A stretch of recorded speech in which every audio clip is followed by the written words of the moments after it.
आज जिस चैप्टर के बारे में हम लोग बात करने वाले हैं उसका नाम है इलेक्ट्रिक चार्जेस एंड फील्ड्स। ये क्लास 12 का पहला चैप्टर है। इस चैप्टर को स्टार्ट करने से पहले सबसे पहला टॉपिक जो हमारे दिमाग में आता है उसका नाम है इलेक्ट्रिक चार्ज आखिर होता क्या है, इसको समझे कैसे। तो सबसे पहले इलेक्ट्रिक चार्ज को समझने के लिए एक बहुत ही छोटा सा एक्सपेरिमेंट करेंगे। तो पहले देख लेते हैं कि हमारा इलेक्ट्रिक चार्ज है क्या। तो एक एक्सपेरिमेंट जो है उसके लिए हम लोग को करना क्या पड़ेगा, एक हम लोग प्लास्टिक का रॉड ले लेते हैं। चलिए, ये हमारे पास प्लास्टिक का रॉड आ गया। अब ये जो प्लास्टिक का रॉड आप देखे हैं, इसको हम लोग क्या करते हैं, एक सिल्क के क्लॉथ या फिर कॉटन क्लॉथ से क्या करते हैं, एक रब करते हैं। तो हम एक सिल्क का क्लॉथ ही ले लेते हैं, इसको हम रब किए। अब क्या है ना, रब करना स्टार्ट करता है। रब करने से होता क्या है कि फ्रिक्शन के कारण हीट जनरेट होगा, और उस हीट का जो हीट तो एक तरह का एनर्जी का फॉर्म है ना, उस हीट एनर्जी के कारण इसमें कहीं ना कहीं चार्ज आ जाएगा। फिर क्या करते हैं, इस ग्लव्स को हम हटा लेते हैं। इसके बाद क्या करते हैं, कागज़ लेकर के सामने आते हैं, और उसके बाद जैसे ही इस रॉड को इसके सामने रखा जाएगा, जैसे कि ये रॉड को जैसे हम इसके सामने रखेंगे, कागज़ इसमें क्या होता है, अट्रैक्ट हो जाएगा। अब ये एक्सपेरिमेंट सभी लोग किए हैं। इसको मतलब कि ये जो ब्लू कलर का रॉड है, पीवीसी पाइप है, इसके जगह पे आप पीवीसी पाइप ले सकते हैं, या फिर पेन ले सकते हैं, कंघी ले सकते हैं, जिसको कॉम्ब भी कहते हैं। ये सब चीज़ से आप एक्सपेरिमेंट कर सकते हैं। रब करने के लिए आप अपने बाल पे रब कर सकते हैं। ये एक्सपेरिमेंट जरूर कीजिएगा। तो आपको क्या देखने को मिलेगा, जैसे ही कागज़ को, पेन को आप सर पे रब करने के बाद कागज़ के सामने लाते हैं, तो आपको क्या देखने को मिलेगा कि वो कागज़ उस पेन में चिपक गया। ठीक है ना। अब इसके पीछे का रीज़न हम लोग देखेंगे। ठीक है ना, ये चिपका तो कैसे चिपका, उसके बारे में हम लोग बात करेंगे। तो चलिए, इलेक्ट्रिक चार्ज का हम लोग एक बार डेफिनेशन देख लेते हैं। अगर हम इलेक्ट्रिक चार्ज के डेफिनेशन के बारे में बात करते हैं तो इसका डेफिनेशन कहता है, it is an intrinsic property of elementary particles of matter which give rise to electric force between various object. Electric force मिला तभी तो हमारा वो दोनों ऑब्जेक्ट अट्रैक्ट किया। ठीक है ना। तो इलेक्ट्रिक फोर्स के कारण हमारा बॉडी में अट्रैक्शन पाया गया, ये हम लोग देखें। तो ये एक इंट्रिंसिक प्रॉपर्टी था। तो अब थोड़ा सा आगे बढ़ेंगे कि इलेक्ट्रिक चार्ज होता क्या है। इलेक्ट्रिक चार्ज हमारा स्केलर क्वांटिटी है। हालांकि इलेक्ट्रिक चार्ज जो इंट्रिंसिक प्रॉपर्टी है, एक तरह का फिजिकल क्वांटिटी भी है। तो ये क्या है, हमारा ये एक स्केलर क्वांटिटी है। इसके बाद थोड़ा सा और आगे बढ़ेंगे तो हम लोग ऐसा यूनिट के बारे में जानेंगे कि ऐसा यूनिट ऑफ इलेक्ट्रिक चार्ज क्या होता है, कूलम्ब होता है। ऐसा unit of electric charge is coulomb. अगला क्या देखेंगे कि ये जो चार्जेस पाए जाते हैं ना, ये चार्जेस बेसिकली प्रोटॉन में पाए जाते हैं, इलेक्ट्रॉन में पाए जाते हैं। तो एक प्रोटॉन का जो चार्ज होता है वो भी हम लोग को जान लेना चाहिए। एक प्रोटॉन क्या होता है, वो हमारा पॉजिटिवली चार्ज होता है। तो पॉजिटिवली चार्ज प्रोटॉन का जो हमारा वैल्यू है वो हमारा हो जाएगा 1.6 इंटू 10⁻⁻19 कूलम। दिख रहा है ना, 1.6 इंटू 10⁻⁻19 कूलम, वो भी प्लस साइन के साथ। क्यों? क्योंकि प्रोटॉन है। ठीक इसी प्रकार अगर हम इलेक्ट्रॉन के बारे में बात करेंगे तो एक इलेक्ट्रॉन का चार्ज नेगेटिव होता है, इसका वैल्यू होता है -1.6 इंटू 10⁻⁻19 कूलम। एक मज़ेदार बात बताएं कि प्रोटॉन का चार्ज से छोटा चार्ज हो नहीं सकता है पॉजिटिव में, और इलेक्ट्रॉन का चार्ज से छोटा चार्ज हो नहीं सकता है नेगेटिव में। नेगेटिव चार्ज जो है, इलेक्ट्रॉन का जो नेगेटिव चार्ज होता है, ये सबसे स्मॉलेस्ट नेगेटिव चार्ज है, और प्रोटॉन का जो सबसे स्मॉलेस्ट पॉजिटिव चार्ज है उसका वैल्यू है 1.6 इंटू 10⁻⁻19 कूलम। अब थोड़ा आगे बढ़ते हैं। अब क्या है, यहाँ पे हम लोग बात करेंगे दो तरह के इलेक्ट्रिक चार्ज के बारे में। हालांकि पॉजिटिव चार्ज होता है, नेगेटिव चार्ज होता है। पॉजिटिव चार्ज का एग्जांपल देख सकते हैं, प्रोटॉन होता है, अल्फा पार्टिकल होता है। नेगेटिव चार्ज का एग्जांपल देखिए, इलेक्ट्रॉन होता है, बीटा पार्टिकल होता है। अब ये जो पॉजिटिव चार्ज है, इसको एक्सपेरिमेंट से कैसे समझें। तो एक ग्लास रॉड ले लेते हैं। चलो जी, आ जाओ, ग्लास रॉड हमारे पास आ गया। अब ग्लास रॉड को हम क्या करते हैं, ग्लव्स से रब करेंगे। तो हमारे सामने ग्लव्स भी आ गया, सिल्क का ग्लव्स है जी। जो ग्लव्स दिख रहा है ना, सिल्क का कपड़ा से बना हुआ ग्लव्स है ये। ठीक है, इसको क्या करते हैं, हम रब करते हैं। कंटिन्यूअस रब करने के कारण, रब करने के बाद क्या हुआ कि इसको हम ग्लव्स को हटा दिए। अब ग्लव्स हटने के बाद इसमें जो है पॉजिटिवली चार्ज जनरेट हो गया। ठीक इसी प्रकार का एक और ग्लास रॉड लेंगे जिसमें पहले से पॉजिटिव चार्ज था, मतलब कि उसको पहले से रब किया हुआ था। तो सिमिलर चार्ज वाला ग्लास रॉड को, सिमिलर पॉजिटिव चार्ज वाला ग्लास रॉड को जैसे इसके सामने लाया गया, ये रिपेल कर गया। तो ये बड़ा इंटरेस्टिंग लगा कि सेम चार्ज का जैसे ही रॉड को लाया गया, ये रिपेल कर गया।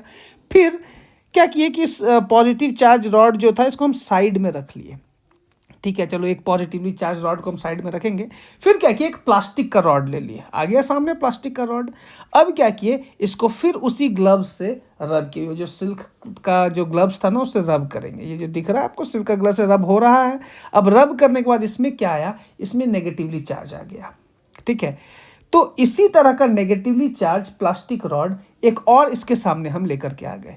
जैसे ही इसके सामने लेके आए, ये क्या हुआ, रिपल कर दिया। अब यहां भी नेगेटिव था, यहां भी नेगेटिव था, तो ये दोनों क्या हो गया, आपस में रिपल हो गया। यहां भी पॉजिटिव था, यहां भी पॉजिटिव था, तो ये रिपल हो गया। लेकिन अब क्या है कि जैसे ही इसके सामने इसको लाया गया ना, इसके सामने इसको जैसे लाया गया, तो ये आपस में क्या हो गया, अट्रैक्ट कर गया। मतलब कि ये सारा एक्सपेरिमेंट से हमको कंक्लूजन क्या मिला कि पॉजिटिव पॉजिटिव को रिपेल किया, नेगेटिव नेगेटिव को रिपेल किया, लेकिन पॉजिटिव नेगेटिव को क्या किया, आपस में अट्रैक्ट किया। तो चलिए कंक्लूजन के बारे में तो एक बार बात करना बनता ही है। तो हम लोग क्या कंक्लूड कर सकते हैं, तो हम लोग कंक्लूड ये करेंगे कि लाइक चार्जेस रिपेल, दिखा ना, पॉजिटिव पॉजिटिव को रिपेल कर रहा था, नेगेटिव नेगेटिव को रिपेल कर रहा था। Unlike charges attract each other, unlike charges क्या कर रहे थे, अट्रैक्ट कर रहे थे। और दो तो पता ही है कि इलेक्ट्रिक चार्ज पॉजिटिव होता है, एक नेगेटिव होता है, ये तो पता ही है, दो तरह का इलेक्ट्रिक चार्ज होता है। तो ये दो कंक्लूजन हमारे सामने निकल करके आया कि एक पॉजिटिव चार्ज होता है, एक नेगेटिव चार्ज होता है। लाइक चार्जेस रिपेल करते हैं, अनलाइक चार्जेस अट्रैक्ट करते हैं। अब इन्हीं कंक्लूजन के आधार पे हम लोग अगला टॉपिक पढ़ने वाले हैं, और वो टॉपिक का नाम है इलेक्ट्रोस्टैटिक इंडक्शन। Very important.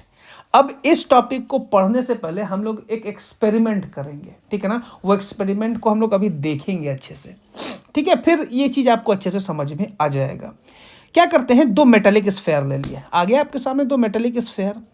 अब क्या करते हैं, एक पॉजिटिवली चार्ज रॉड ले लेते हैं।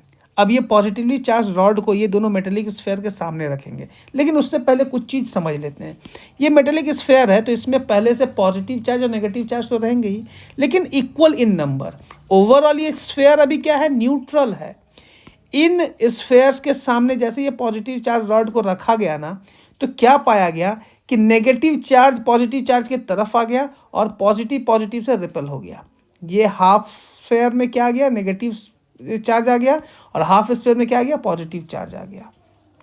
ठीक है, इसके बाद क्या हुआ कि इस चार्ज को एज इट इज़, इस रॉड को एज इट इज़ रखा गया, और इस स्फेयर को आपस में क्या करते हैं, सेपरेट कर देते हैं। तो चलिए देख लेते हैं कैसे सेपरेट करना है। ये रॉड आ गया और दोनों स्फेयर को हम आपस में क्या कर दिए, सेपरेट कर दिए।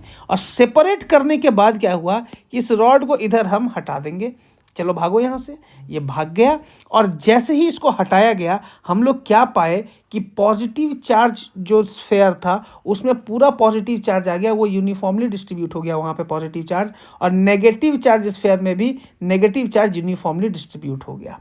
देखा ना, ये कंप्लीटली डिस्ट्रीब्यूट हो गया नेगेटिव चार्ज, यहाँ कंप्लीटली डिस्ट्रीब्यूट हो गया पॉजिटिव चार्ज। अब बात यह है कि ये जो फेनोमेना हुआ है, ये किसके कारण हुआ है, इलेक्ट्रोस्टैटिक इंडक्शन के कारण। अब इसको थोड़ा और बारीकी से समझते हैं। बेसिकली ये जो इलेक्ट्रोस्टैटिक इंडक्शन था, ये किस चीज़ के बारे में बात कर रहे थे, ये टू मेटेलिक स्फेयर के बारे में बात किए, ये भी जानना जरूरी था। अब इसको थोड़ा और आसान और बारीकी से देखेंगे एक और एनिमेशन के साथ। जैसे कि ये एक हमारा मेटेलिक ब्लॉक है, ये मेटेलिक ब्लॉक में पहले से नेगेटिव चार्ज और पहले से पॉजिटिव चार्ज रहा होगा। मान लो कि यहाँ पे नेगेटिव, यहाँ पॉजिटिव, यहाँ पॉजिटिव, यहाँ नेगेटिव, यहाँ नेगेटिव, यहाँ ढेर सारा रहा होगा। अब इस तरह से ढेर सारा नेगेटिव पॉजिटिव जब रहा होगा, तो इसके सामने हम क्या करते हैं, इसके सामने अगर हम पॉजिटिव चार्ज को लेकर के आएंगे तो क्या होगा। जैसे इसके सामने पॉजिटिवली चार्ज रॉड को लाया गया, ये पॉजिटिवली चार्ज रॉड है ना, ये पॉजिटिवली चार्ज रॉड को लाने से क्या हुआ कि यहाँ पे जितने भी नेगेटिव थे वो इधर अट्रैक्ट हो जाएंगे, और जितने भी पॉजिटिव थे वो रिपेल हो जाएंगे। तो चलिए देख लेते हैं, कुछ वैसा ही दिखा कि नेगेटिव चार्ज इधर अट्रैक्ट हो गए और पॉजिटिव चार्ज रिपेल हो गए, और रिपेल होने के कारण पॉजिटिव चार्ज दूर चले गए, फारदेस्ट पॉइंट पे सिमिलर चार्ज हो गए और क्लोजर पॉइंट पे ऑपोजिट चार्ज हो गया ना। तो अब एक बार हम लोग डेफिनेशन के बारे में बात करेंगे इलेक्ट्रोस्टैटिक इंडक्शन का। इलेक्ट्रोस्टैटिक इंडक्शन का जो डेफिनेशन है वो कहता है, it is the phenomena of temporary electrification. अब ये टेम्पोररी वर्ड क्यों आया है, क्योंकि जितना देर तक ये पॉजिटिवली चार्ज रॉड रहेगा यहाँ पे, उतना ही देर तक यहाँ नेगेटिव चार्ज रहेगा।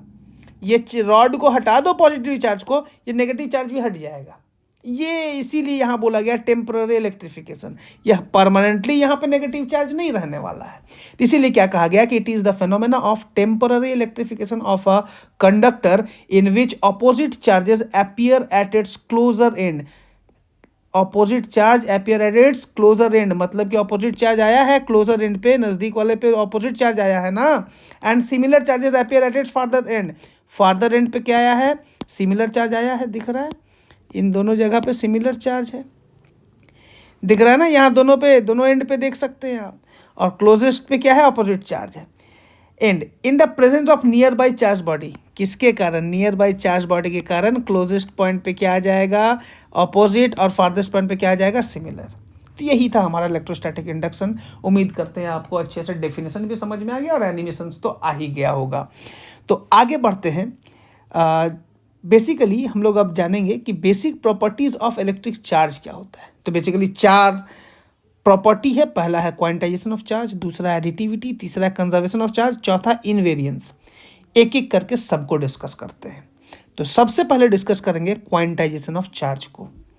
तो चलिए देख लेते हैं कि क्वांटाइजेशन ऑफ चार्ज होता क्या है। तो क्वांटाइजेशन ऑफ चार्ज के बारे में अगर हम बात करते हैं तो ये कहता है कि charge is the integral multiple of electronic charge. अब इलेक्ट्रॉनिक चार्ज क्या है, E is equal to 1.6 into 10⁻⁻19 को इलेक्ट्रॉनिक चार्ज कहा गया। अगर ये पॉजिटिव हुआ तो प्रोटॉन का चार्ज होगा, नेगेटिव होगा तो इलेक्ट्रॉन का चार्ज होगा। तो किसी भी बॉडी में पॉजिटिव चार्ज या फिर नेगेटिव चार्ज या तो प्रोटॉन के कारण होता है या तो इलेक्ट्रॉन के कारण होता है, और तो कोई दूसरा रीजन हो नहीं सकता, ठीक है ना। बेसिकली ऐसे तो बीटा पार्टिकल भी, अल्फा पार्टिकल भी, दैट इज अनदर टॉपिक।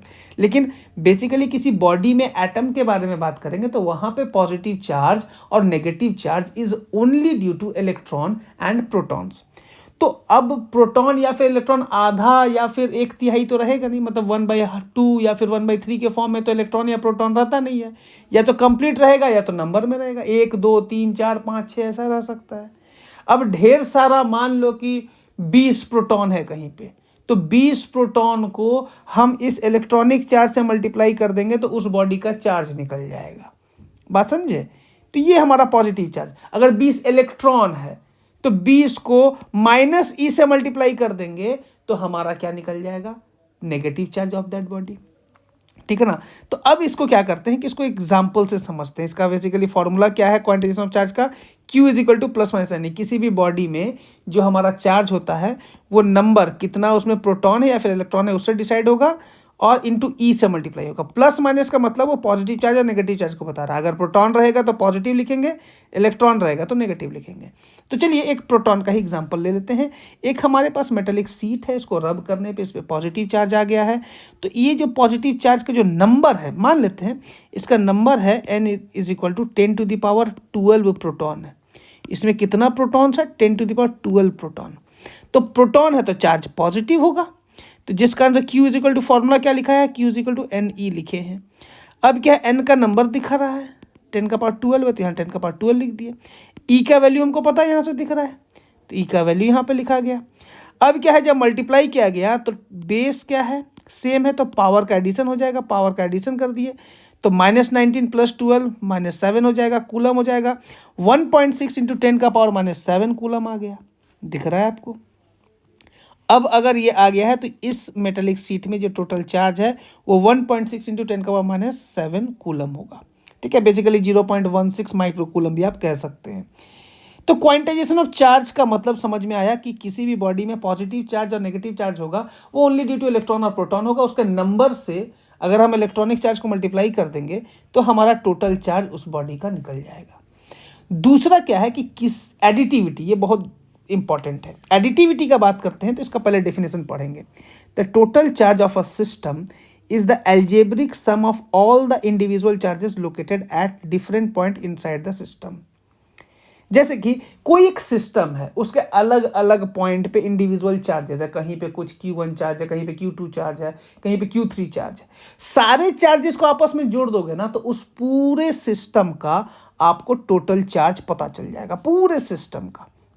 जैसे कि यहाँ पे फॉर्मूला क्या कहता है कि किस पूरे सिस्टम का चार्ज को Q मान लेते हैं तो सारे चार्जेस का एल्जेब्रिक सम कर दिया गया, Q1 Q2 Q3 सबको आपस में ऐड कर दिया गया है, ठीक है ना। तो चलो इसको एक एग्जांपल से समझते हैं। मान लेते हैं कि एक सिस्टम है हमारे पास, उस सिस्टम में +2 माइक्रोकूलम चार्ज है, -5 माइक्रोकूलम है और 4 माइक्रोकूलम है।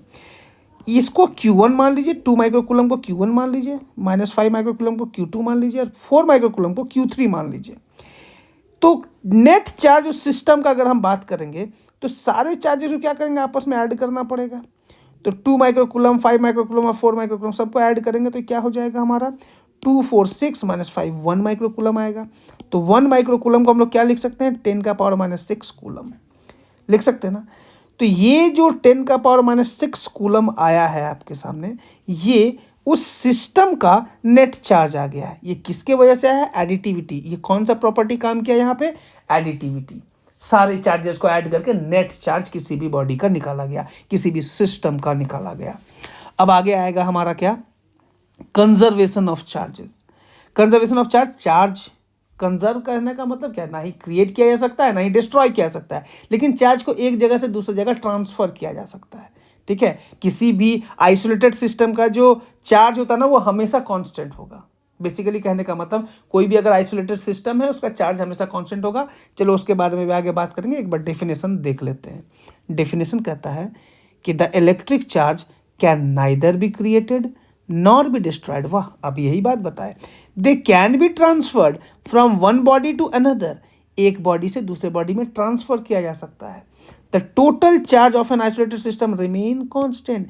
किसी भी आइसोलेटेड सिस्टम का जो टोटल चार्ज है वो हमेशा क्या होगा, कांस्टेंट होगा। ठीक है ना। तो चलिए एक एग्जांपल देख लेते हैं। एग्जांपल है NaCl। NaCl का नेट चार्ज क्या है, न्यूट्रल है जी, ये 0 हो जाएगा नेट चार्ज। लेकिन जब ये आयोनाइज होता है तो Na+ और Cl- होता है। तो यहाँ पे चार्ज आया, यहाँ पे भी चार्ज आया, लेकिन टोटल चार्ज सिस्टम का, आइसोलेटेड सिस्टम का बात करेंगे तो ये भी 0 ही है। तो इनिशियली भी 0 था, बाद में भी 0 है। तो चार्ज को नहीं क्रिएट किया जा सकता है, नहीं डिस्ट्रॉय किया जा सकता है, लेकिन ट्रांसफर किया जा सकता है। दिख रहा है ना, एक जगह पॉजिटिव ट्रांसफर हो गया, एक जगह नेगेटिव ट्रांसफर हो गया। ठीक है ना। तो ये है हमारा कंजर्वेशन ऑफ चार्ज। एक और एग्जांपल लेते हैं, बहुत इंटरेस्टिंग है। बेसिकली एक हम लोग रेडियो एक्टिव रिएक्शन लेते हैं। तो रेडियो एक्टिव रिएक्शन में क्या है, ये यूरेनियम है, यूरेनियम 235 है, 92 इसका हमारा एटॉमिक नंबर है, और यहाँ पे 0 है। तो 0 को, न्यूट्रॉन का यहाँ पे 0 को और 92 को ऐड करेंगे तो टोटल चार्ज 92 ही आएगा। ठीक है, यहाँ पे 3 को 0 से मल्टीप्लाई करेंगे तो 0 हो जाएगा, 36 और 56 को मल्टीप्लाई करेंगे तो 92 आएगा। तो लेफ्ट हैंड साइड में भी चार्ज 92 है, राइट हैंड साइड में भी चार्ज 92 है।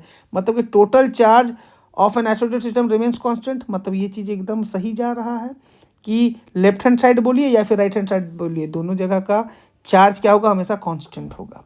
जबकि यहाँ पे ट्रिमेंडस अमाउंट ऑफ एनर्जी भी निकल रहा है, लेकिन चार्ज हमेशा क्या होगा, कांस्टेंट होगा। It means conservation of charge आप समझ सकते हैं कि charge neither created not be destroyed, लेकिन एक जगह से दूसरी जगह ट्रांसफर किया जा सकता है।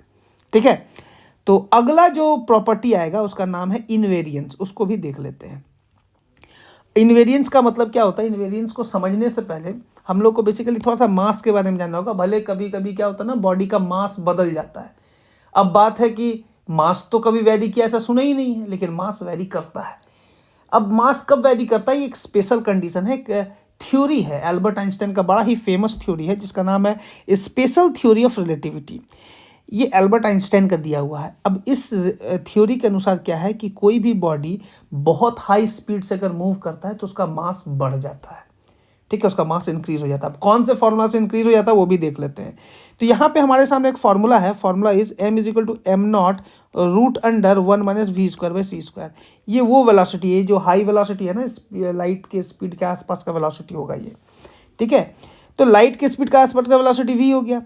अब इतना ज़्यादा वेलोसिटी से अगर कोई भी बॉडी मूव करता है तो उसका मास इंक्रीज कर जाएगा इस फॉर्मूला से। ठीक है, तो m क्या है, जो m वो मास है जब वो v वेलोसिटी से मूव कर रहा है। m0 क्या है, rest mass of the body. c क्या है, स्पीड ऑफ लाइट। ये सब तो कॉमन है, नॉर्मल है, ये आपको पता ही होगा। ठीक है, अब क्या है कि ये मास चेंज कर रहा है, लेकिन इस कंडीशन में भी हमारा चार्ज वेरी नहीं करेगा। मास भले वेरी कर रहा है स्पीड के कारण, लेकिन चार्ज वेरी नहीं करेगा। वही यहाँ पे हम लिखे हुए हैं क्या कि charge on a body remains constant. Mass भले बदल जाए लेकिन चार्ज नहीं बदलेगा। इसी का मतलब है इनवेरियंस वेरी नहीं कर रहा है। क्या वेरी नहीं कर रहा है, चार्ज वेरी नहीं कर रहा है, जबकि मास वेरी कर रहा है। किस थ्योरी से, स्पेशल थ्योरी ऑफ रिलेटिविटी से। तो उम्मीद करते हैं ये जो 4 बेसिक प्रॉपर्टी चार्ज के बारे में बताया गया, इलेक्ट्रोस्टैटिक इंडक्शन एनिमेशन के थ्रू से समझाया गया, फिर से इलेक्ट्रिक चार्ज क्या होता है, उसका डेफिनेशन और उसके जो एनिमेशंस थे वो आपको अच्छे से समझ में आए होंगे। तो चलो, तब तक के लिए थैंक यू एवरीवन, बाय।